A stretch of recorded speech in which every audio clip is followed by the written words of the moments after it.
The romance of travel and transport, an adventure in speed, growth, and progress.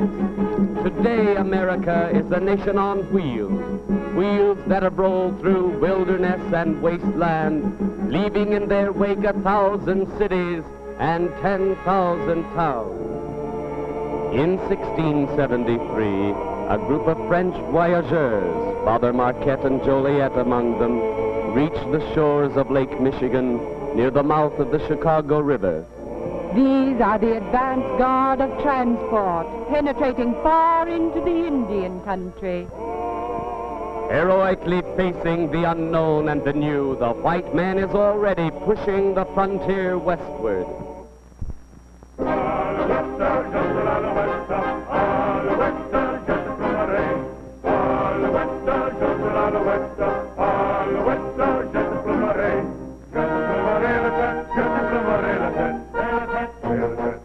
There is a wilderness to be conquered. The Indian knows that wilderness well. The intricacy of its trails and its waterways are part of his lore and his education. The canoe, the pirogue, the horse, the crude travois, all these are part of his understanding. Within the next century and a half, America as a nation is born. Towns and cities flourish along the eastern seaboard. Brave pioneers press farther into the wilderness. Indian trails become pathways. Pathways, roadways. Among the most important of the early turnpikes was the National Road, often called the Cumberland Road. Surveyed by George Washington in his young manhood, the road was not begun until Thomas Jefferson's administration. The National Road reached straight from the Potomac to Vandalia, the early capital of Illinois. It was the first real inland transportation. Before this, America had been a land without wheels, a vast territory in which no vehicle could roll. An army of wagons and travelers of all descriptions begin to move westward. Gay coaches of 4 and 6 horses, mail coaches, peddlers, soldiers, showmen, beggars, all picturesque pilgrims on the nation's great highway. The National Road did its share in bringing about the splendid era of national growth, which was spreading over the country. Yes, the National Road was built by the people and for the people, and became a highway for the products and commerce of eastern states. It was one of the great strands which bound the nation together in the early days. Long before the stagecoach and turnpike had ceased to be important factors in national travel, a new and radically different method of transportation appeared. The era of the National Road is succeeded by that of the railway. The use of steam as a propulsive power in transport is at hand. A brave beginning, English-born, Rocket is his name. Lasting is his fame. George Stephenson hath built him. It was not long after the advent of the Rocket, one of England's earliest locomotives, before the early Camden and Amboy Railroad, reaching all the long way across New Jersey, imported this remarkable engine, the John Bull. This was the first practical locomotive ever to be built in America and to go in regular service upon an American railroad. They called him the best friend of Charleston. He was built by the West Point Foundry Company in the city of New York in 1829 and sent by sailing ship to Charleston, there to enter the service of the South Carolina Railroad, later to become part of the Southern Railway system.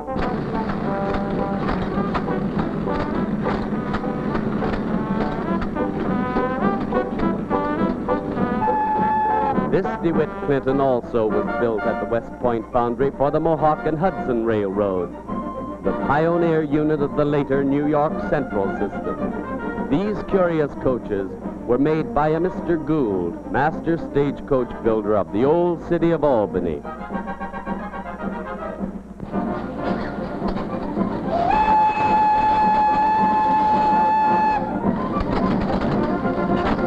This Lafayette was the first of the American long-boilered locomotives.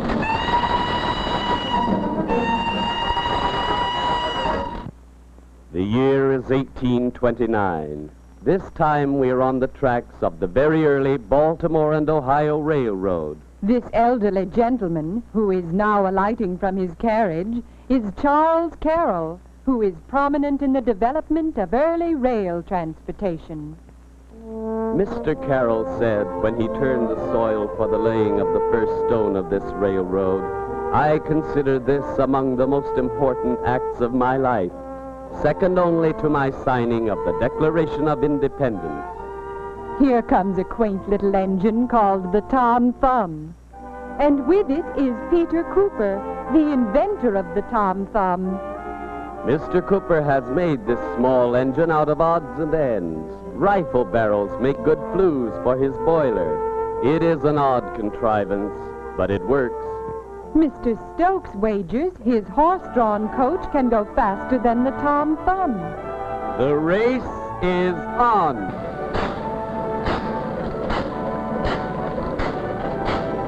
Oh, the gray mare won. But not for long.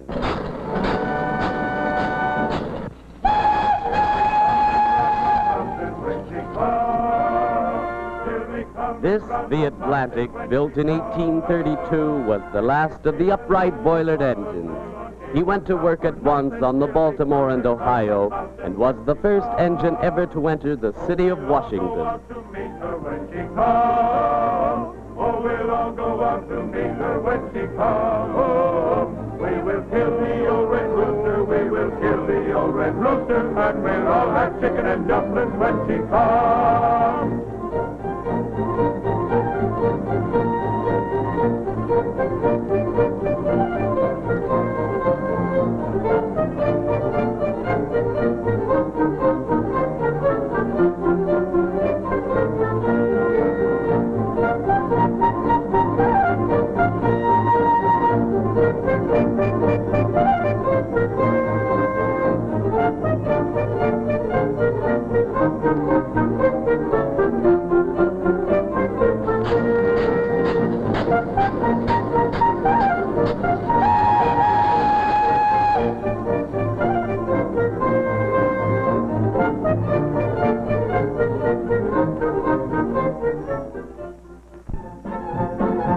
In the early 1840s, Chicago found it difficult to keep its head above the swamps and mud that surrounded it.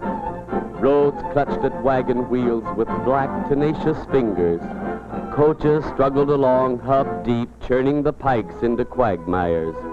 By 1848, however, plank roads began to run into Chicago like spokes into a hub. Chicago's history takes shape, reflecting the dynamic personalities of its leaders. Here in the center is William B. Ogden, president of the Galena and Chicago Union, which is later to become the Chicago and Northwestern Railway System.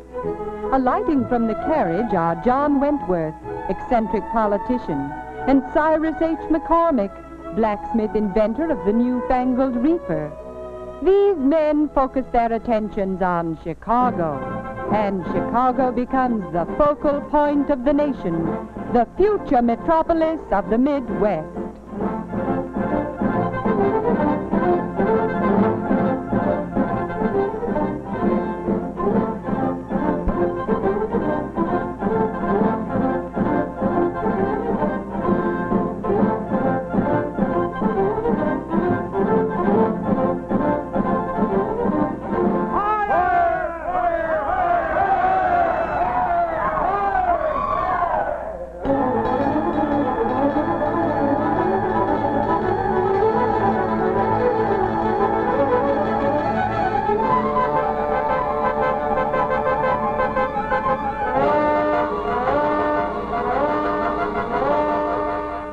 The eager citizens strive madly to save their town from flames. Why, it's not a fire at all. The smoke these people see is from the Baldwin-built locomotive, the pioneer of the Galena and Chicago Union Railroad as it's primed for its second trip. The wheels of the nation are beginning to whirl.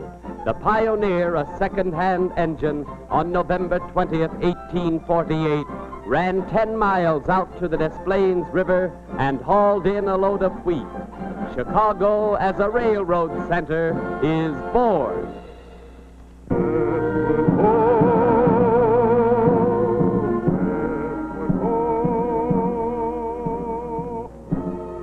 It is now the middle of the century, 1849. From the lately acquired Spanish province of California has come the whispering of a single word, gold, that has set an entire land aflame. No longer is the Missouri the western limit of the nation's growth. There is a new land far away, close to the rim of the western sea. And this new land is a land of gold. The westward trek has now begun. A slender rivulet of folk, headed straight for the setting sun, a steady torrent has become. Men, horses, wagons, coaches, in serried ranks press westward, ho!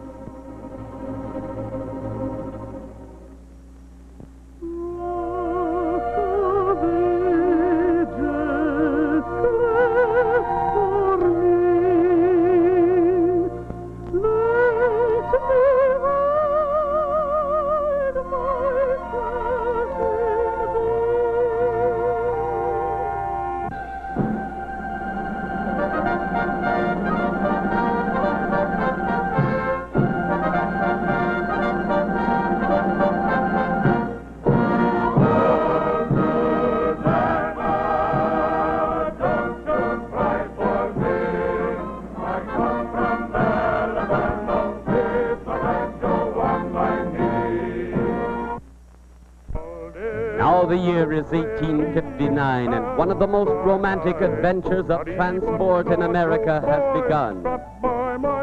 Here is a Wells Fargo coach. Hundreds of these coaches traverse thousands of miles of open plain and rugged mountain country, carrying at times more than $2 million in gold in a single coach.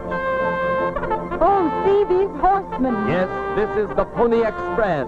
Night and day and night, ceaseless, tireless are these couriers. Through wind and rain and blazing sun and bitter cold. 10 miles to a horse, 60 miles to a rider. 10 days, St. Joe to Sacramento. The Wells Fargo coach with its passengers and gold starts another lap of its journey. Not always does the gold get through.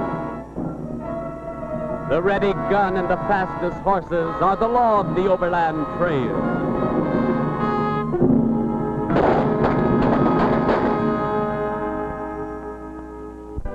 On this February day of 1861, Abraham Lincoln departs from his hometown of Springfield, Illinois, to take the highest gift within the power of the American people to bestow. It is an hour of great danger. My friends, no one, not in my situation, can appreciate my feeling of sadness at this parting. To this place and to the kindness of these people, I owe everything. Here I have lived a quarter of a century and have passed from a young man to an old man. Here my children have been born, and one is buried. I now leave, not knowing when or whether ever I may return, with a task before me greater than that which rested upon Washington. Without the assistance of that divine being who ever attended him, I cannot succeed.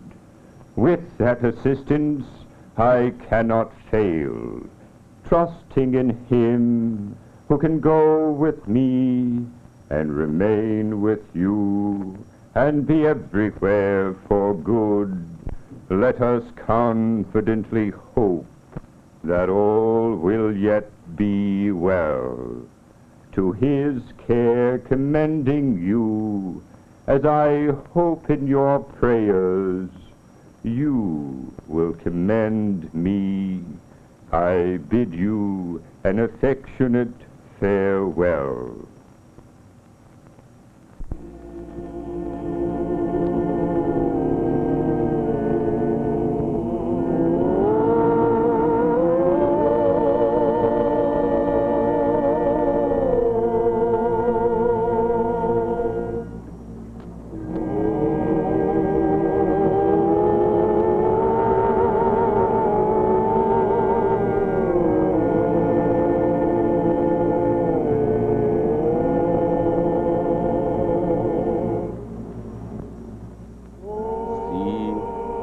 Lincoln walks alone. No, not alone. Faith leads, and courage is his companion. The wheels might have spun faster and traveled farther had not the mighty axle of the nation cracked. Blood was spilled at Fort Sumter, Bull Run, Fort Henry, Shiloh, Antietam, Fredericksburg. The stench of massacre mingled with immortality at Gettysburg. Vicksburg, Chickamauga, Kennesaw Mountain, Savannah, Chattanooga, Fisher's Creek, Atlanta, and Appomattox. And then silent guns, broken men, and a mended nation. The wheels turn slowly, sadly. The nation mourns its martyred leader. Mr. Lincoln returned.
In 1862, Congress had passed the bill making possible a transcontinental railroad.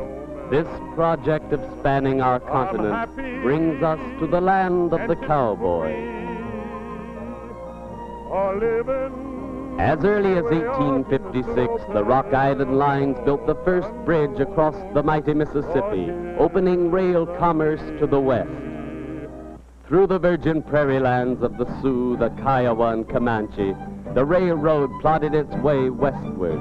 Countless thousands worked together to combine the greatness of the East and the West. As I was a-walking one morning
is the day, this the hour for which the nation has waited these long years. May the 10th, 1869 at Promontory Point on the rim of the Great Salt Lake.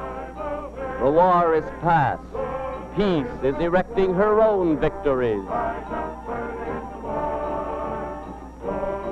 From Omaha across the plains of Nebraska and Wyoming, Dodge and Casement have molded the tracks of the Union Pacific.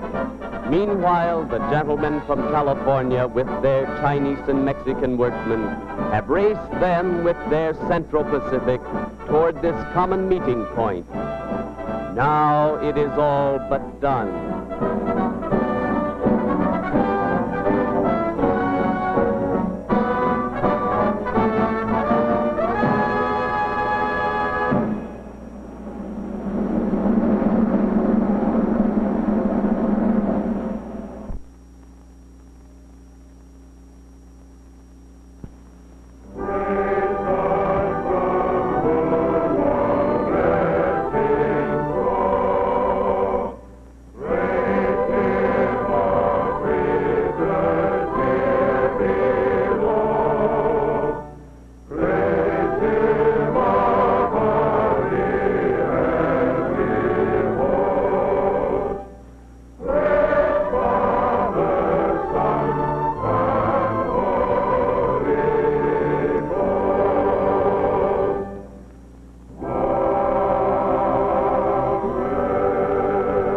Governor Trittle of Nevada gives Governor Leland Stanford of California the silver mallet with which he will drive the final spike made of Nevada gold that completes the rail link across the continent.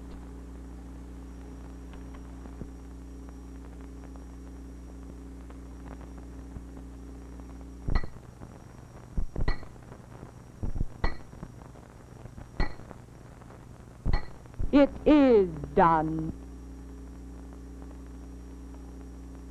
Should all acquaintance be forgot and never brought to mind? Should all acquaintance be forgot and days of old lang syne? Now there is a double line of iron rails all the way from the Atlantic to the Pacific. Well named this railroad, Union Pacific. Wrought from human blood against terrific odds, it means indeed a union of East and West, which will not be split asunder.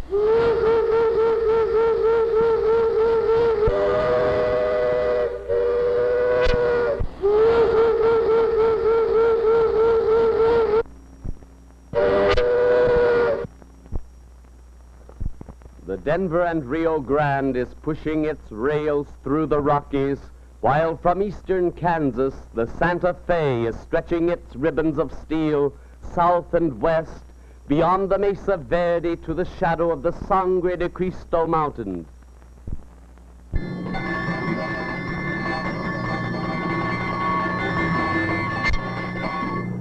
For those traveling in this land of romance, the Fred Harvey restaurants bring more than improved eating conditions. Serving the passengers of the old Santa Fe line are the famed Harvey girls.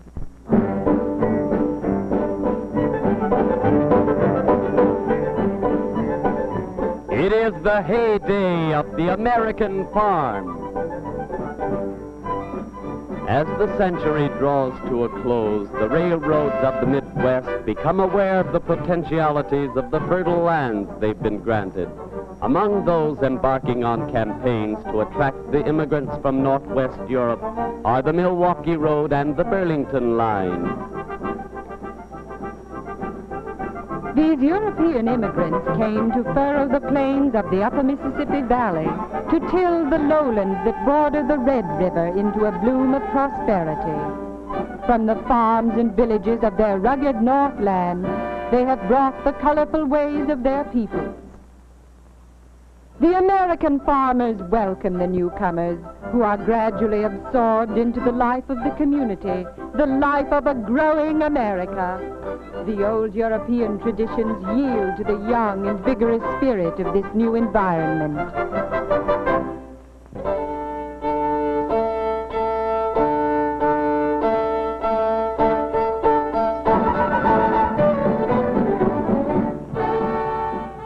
great American melting pot is functioning. The American farmers, together with the immigrants, are destined to subdue the wilderness, to deal single-handed with the earth and the elements. They feel in a very real sense that they are laying the foundation of a great nation.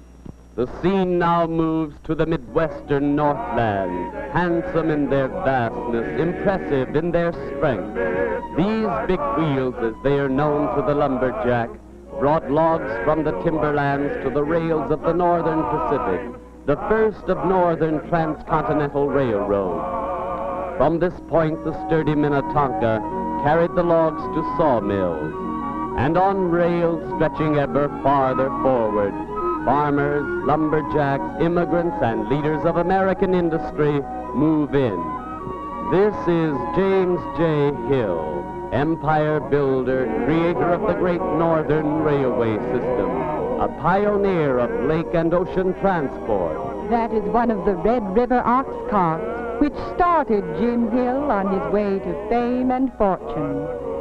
J.J. Hill, dreamer, visionary, stern and practical, he came upon the American scene as a man of destiny. This is Chicago during the gay 90s. It's been nearly 25 years since the Chicago fire. Mrs. O'Leary's cow is forgotten, and the horse is the hero of the era. The horse car is arriving. Sunday excursions behind Old Dobbin are all the rage. And there is the cable car. These people are also staying to see the fashion show later.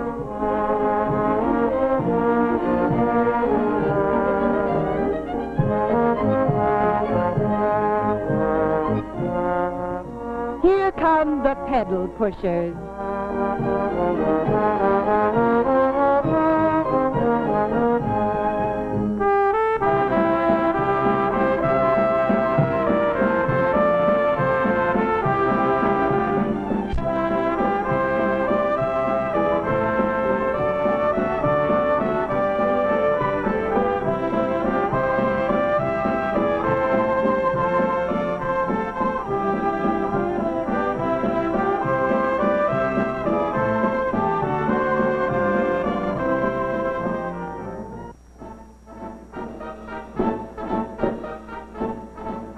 The style show is about to begin. Away,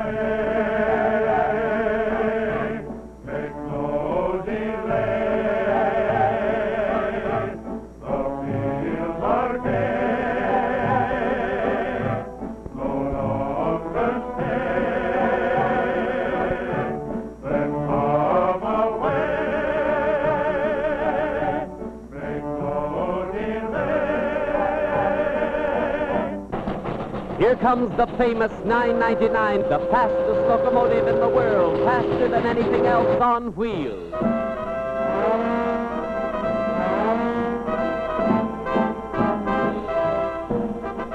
It is now the 20th century.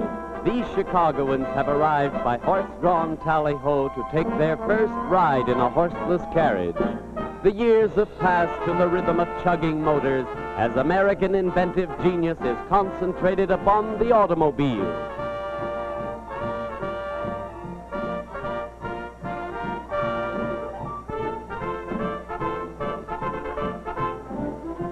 The names of Selden, Duryea, Apperson, Haynes, Olds, Buick, and Ford are on everyone's tongue. Everyone's, that is, except poor, gentle Dobbin, who still prefers sugar. Gas, electricity, and steam are competing for supremacy as the propulsive power in the early automobile. From these small beginnings, a new and giant industry, indicative of a great nation's commercial progress, is being born. Even in this day of the horseless carriage, old Dobbin finds a job to do.